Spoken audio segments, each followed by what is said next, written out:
लोग सवाल पूछ रहे हैं कि अरविंद केजरीवाल को इस्तीफा देने की जरूरत क्या है। भ्रष्टाचार के झूठे आरोप उनके खिलाफ खड़े किए, बेबुनियाद निराधार, जिसमें 1 रुपए का सबूत नहीं मिला, ऐसे आरोप उनके ऊपर लगाए गए। इन्होंने अपनी सच्चाई और ईमानदारी से यहां तक का सफर तय किया है और ईमानदारी से दिल्ली के लोगों की सेवा की है।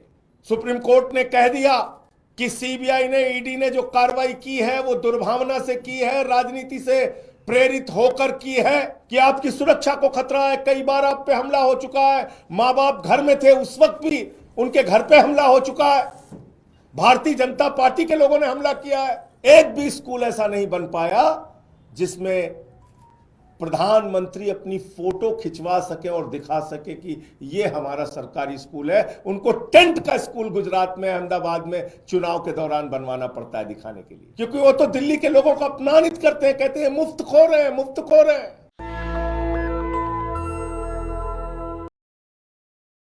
और उनके इस फैसले से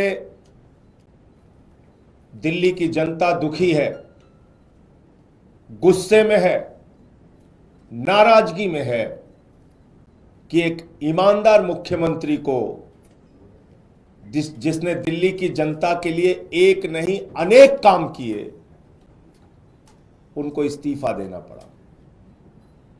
लोग सवाल पूछ रहे हैं कि अरविंद केजरीवाल ने इस्तीफा क्यों दिया। लोग सवाल पूछ रहे हैं कि अरविंद केजरीवाल को इस्तीफा देने की जरूरत क्या थी। उन्होंने तो ईमानदारी से दिल्ली के 2 करोड़ लोगों की सेवा की, फिर क्या आवश्यकता थी उनको इस्तीफा देने की। आपने देखा होगा पिछले 2 साल से लगातार भारतीय जनता पार्टी अरविंद केजरीवाल को बदनाम करने की कोशिश कर रही है।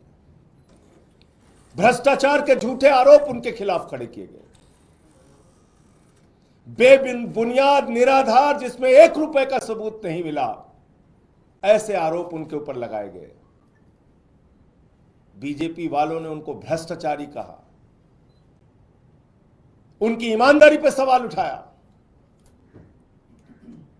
कोई आम नेता होता, कोई मोटी चमड़ी वाला नेता होता, उसको कोई फर्क नहीं पड़ता, वो अपनी कुर्सी से चिपका पड़ा रहता। लेकिन ये अरविंद केजरीवाल है, इन्होंने अपनी सच्चाई और ईमानदारी से यहां तक का सफर तय किया है और ईमानदारी से दिल्ली के लोगों की सेवा की है। सुप्रीम कोर्ट ने उनके हक में फैसला भी दे दिया, एक ऐसे मामले में जिसमें जमानत मिलना लगभग नामुमकिन होता है। कोई और नेता होता तो कहता कि सुप्रीम कोर्ट से हमें जमानत मिल गई, काफी है। सुप्रीम कोर्ट ने कह दिया कि सीबीआई ने, ईडी ने जो कार्रवाई की है वो दुर्भावना से की है, राजनीति से प्रेरित होकर की है, पिंजरे में बंद तोते की तरह काम किया है। कोई और नेता होता तो कहता सुप्रीम कोर्ट ने हमारे हक में फैसला सुना दिया, जमानत दे दी, अब अपने पद पर बना रहूंगा। लेकिन अरविंद केजरीवाल ने तय किया, हम जनता की अदालत में जाएंगे। जनता की अदालत में जिसकी सेवा हमने ईमानदारी से की है पिछले 10 सालों में, हम उनके पास जाएंगे और उनसे अपनी ईमानदारी का प्रमाण पत्र लेके आएंगे।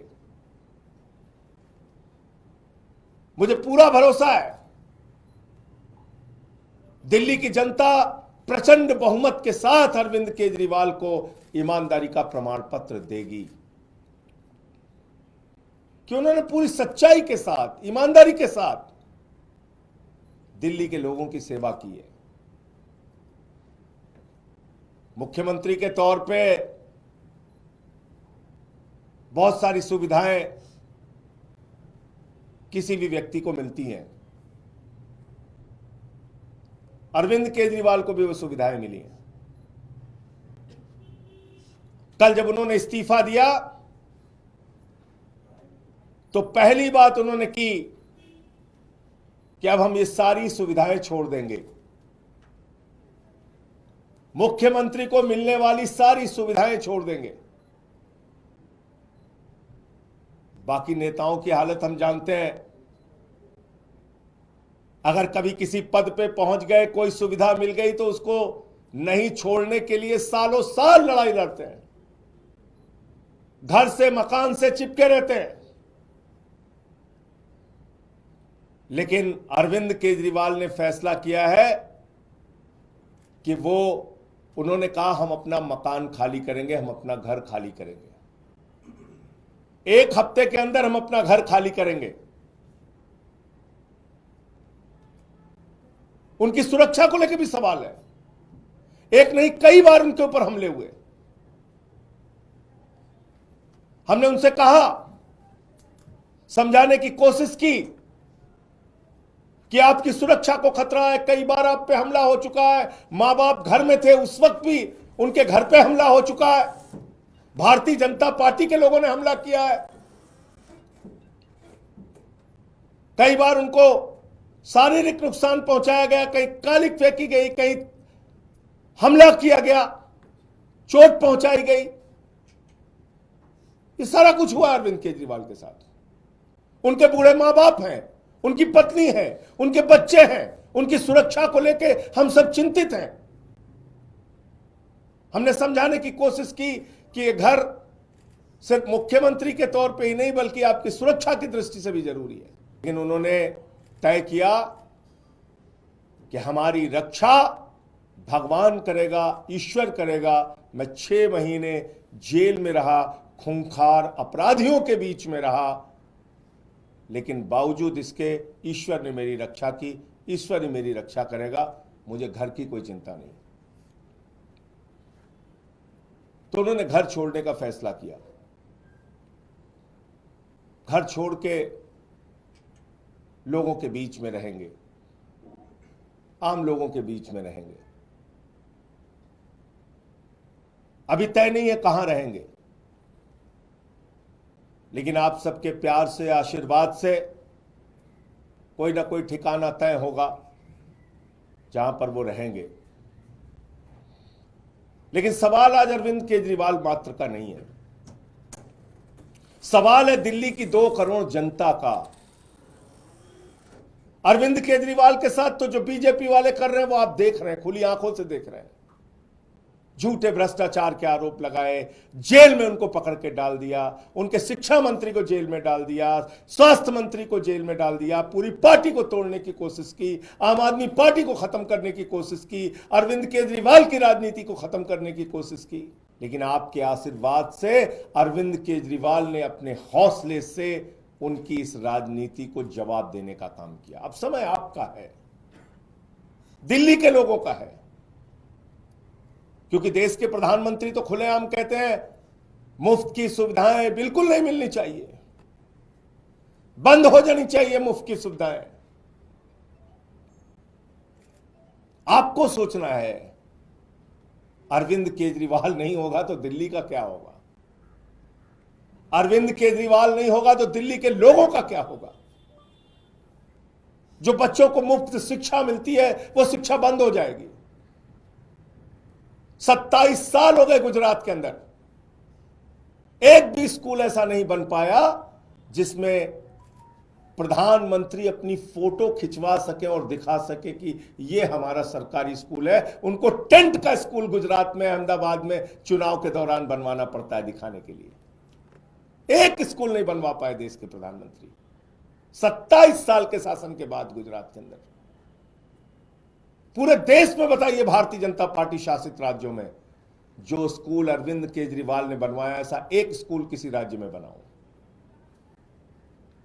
बच्चों के लिए मुफ्त शिक्षा की सुविधा, मोहल्ला क्लिनिक की सुविधा, जहां फ्री दवा, free test, free ultrasound, free इलाज, ये बंद हो जाएगा। ये मोहल्ला क्लिनिक बंद कर देगी बीजेपी, ये मुफ्त की दवाएं बंद कर देगी, क्योंकि वो तो दिल्ली के लोगों को अपमानित करते हैं, कहते हैं मुफ्त खो रहे हैं, मुफ्त खो रहे हैं। याद रखना, आपको गालियां देते हैं ये तो अरविंद केजरीवाल है जो लड़ लड़ के आपके लिए सुविधाएं लेके आते हैं।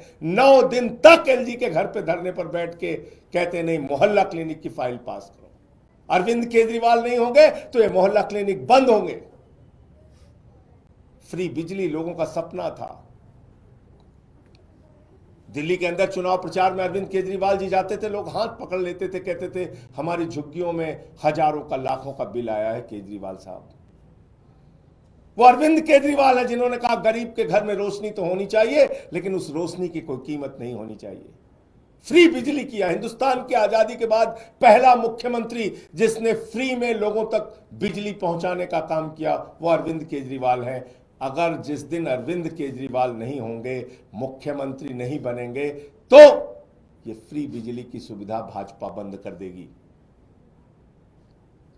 फ्री पीने का साफ पानी, 24 घंटे फ्री बिजली, फ्री पानी, और इन सब के बावजूद मुनाफे का बजट दिल्ली को दिया। माताएं बहनें जो हमारी मजदूरी करती हैं, हमारी बच्चियां जो कॉलेज में जाती हैं, जिसका पिता रिक्शा चलाता है, ठेला लगाता है, वो सुबह उठता था तो अपनी जेब की तरफ देखता था। बेटी को स्कूल भेजना है, कॉलेज भेजना है, जेब में पैसा होगा तो बेटी कॉलेज जाएगी, वरना नहीं जा पाएगी। इस दर्द को दिल्ली के मुख्यमंत्री अरविंद केजरीवाल ने समझा। उन्होंने कहा बेटियों के लिए, माताओं बहनों के लिए, मजदूरी करने वाली हमारी माताओं के लिए बस की यात्रा फ्री होगी।